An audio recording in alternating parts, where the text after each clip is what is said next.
മലയാളിയുടെ നിത്യജീവിതത്തിലെ തമാശകളെയും തനിമയെയും വെള്ളിത്തിരയിൽ ഇത്രമേൽ സത്യസന്ധമായി പകർത്തിവെച്ച മറ്റൊരു കലാകാരനുണ്ടാവില്ല.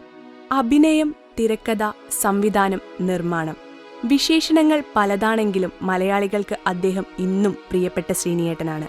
ദാരിദ്ര്യത്തെയും സാധാരണക്കാരന്റെ വേവലാതികളെയും ഹാസ്യത്തിന്റെ മേമ്പൊടിയോടെ അവതരിപ്പിച്ച മലയാള സിനിമയുടെ ചിന്താശില്പി. ദാസനും വിജയനും മുതൽ സത്യനന്ദിക്കാട് ചിത്രങ്ങളിലെ തമാശ രൂപങ്ങൾ വരെ ശ്രീനിവാസൻ എന്ന നടൻ ഓരോ കഥാപാത്രത്തെയും അവിസ്മരണീയമാക്കി. എന്നാൽ നടനേക്കാൾ ഉപരിയായി ഒരു തിരക്കഥാകൃത്ത് എന്ന നിലയിലാണ് അദ്ദേഹം വിപ്ലവം സൃഷ്ടിച്ചത്. സമൂഹത്തിലെ കാപട്യങ്ങളെയും രാഷ്ട്രീയ ദുരവസ്ഥകളെയും അദ്ദേഹം തന്റെ തൂലിക കൊണ്ട് വിചാരണ ചെയ്തു. സന്ദേശം എന്ന ഒരൊറ്റ ചിത്രം മതി അദ്ദേഹത്തിന്റെ നിരീക്ഷണ പാടവം മനസ്സിലാക്കാൻ. വടക്കുനോക്കിയന്ത്രം, ചിന്താവിഷ്ടയായ ശ്യാമള എന്നീ ചിത്രങ്ങളിലൂടെ സംവിധായകനായും അദ്ദേഹം തന്റെ കയ്യൊപ്പ് പതിപ്പിച്ചു.